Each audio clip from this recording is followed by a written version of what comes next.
নিত্য প্রয়োজনীয় সব জিনিস থেকে শুরু করে সোনার গহনা অবধি সব কিছু এখন অনলাইনে পাওয়া যাচ্ছে। বিভিন্ন প্রতিষ্ঠান বড় বড় ডিগ্রিও দিচ্ছে, তার মধ্যে পিএইচডি অন্যতম।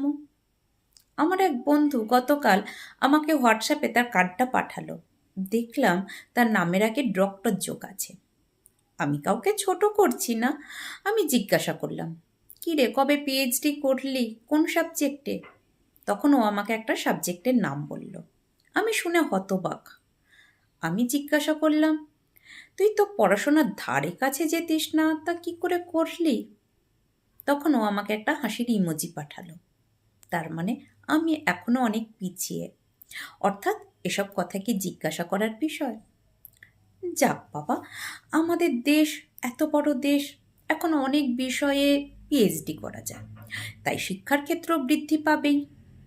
কিন্তু আমি যতদূর জানি, আমার ওই বন্ধুটা ৩৬৫ দিন চরকির মতো ঘুরে বেড়ায়। ওর পড়াশোনার সময় কোথায়?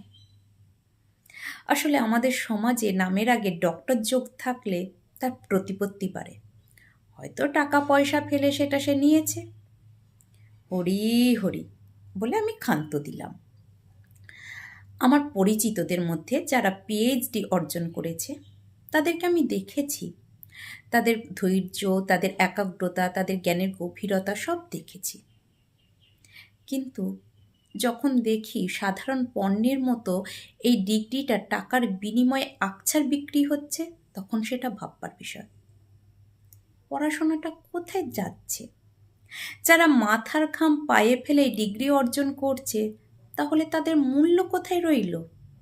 সাধনার কোনো দাম নেই, শিল্পের কোনো দাম নেই, শিল্পীর কোনো দাম নেই।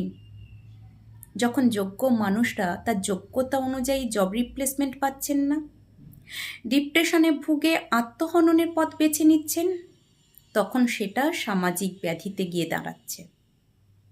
আগে শুনতাম পড়াশোনা করে যে গাড়ি ঘোড়া চড়ে সে, এখন সবটাই উল্টো।